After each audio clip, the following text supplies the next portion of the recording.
खूप खूप वर्षांपूर्वी देव आणि असुर यांच्यात सतत युद्ध होत असे.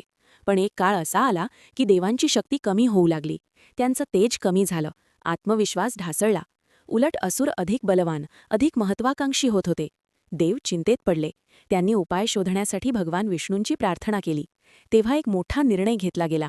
शत्रूंनी एकत्र काम करायचं. देव आणि असुर यांनी मिळून समुद्रमंथन करण्याचं ठरवलं. कारण क्षीरसागरातून अमृत मिळणार होतं, जे पिणाऱ्याला अमरत्व देतं. मंदर पर्वत रवी बनला, वासुकी नाग दोरी बनला. समुद्र हलू लागला, विष बाहेर आलं, रत्ने बाहेर आली, देवी देवता प्रकट झाले आणि अखेर सुवर्ण कलशात भरलेलं अमृत प्रकट झालं. क्षणात सगळ्यांच्या नजरा त्या अमृतावर खिळल्या. असुरांनी झटपट कलश हिसकावून घेतला. त्यांना खात्री होती आता देव संपले. पण विजयाच्या क्षणीच त्यांच्यात मतभेद सुरू झाले. मी आधी पिणार, नाही, माझा हक्क जास्त आहे, मी जास्त पराक्रम केला. एकमेकांवर संशय, राग, अहंकार, आणि हाच त्यांचा खरा शत्रू ठरला. देव शांत उभे होते. त्यांच्याकडे शक्ती नव्हती, पण विश्वास होता. तेव्हा भगवान विष्णूंनी युद्ध न करता बुद्धीचा मार्ग निवडला. त्यांनी एक अद्भुत आणि मोहक स्त्रीचे रूप धारण केले. हा अवतार होता मोहिनी, मोहिनीचा प्रवेश. मोहिनी जेव्हा असुरांसमोर आली तेव्हा वातावरण बदललं.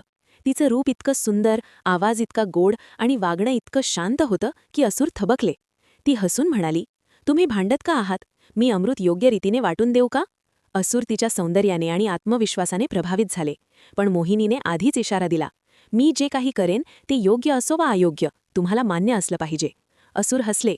त्यांना वाटलं, ही सुंदर स्त्री आपल्याला काय हरवणार? त्यांनी अट मान्य केली. मोहिनीने सर्वांना रांगेत बसवलं. देव एका बाजूला, असुर दुसऱ्या बाजूला. ती अमृत वाटू लागली, शांतपणे, नियमाने, हसत हसत. पण ती अमृत देत होती फक्त देवांना. असुर पाहत राहिले. त्यांना काहीतरी चुकीचं चाललंय असं वाटलं. पण त्यांनी आधीच शब्द दिला होता. शब्द मोडला तर अपमान, आणि त्यांच्या स्वतःच्या संमतीमुळे ते गप्प बसले.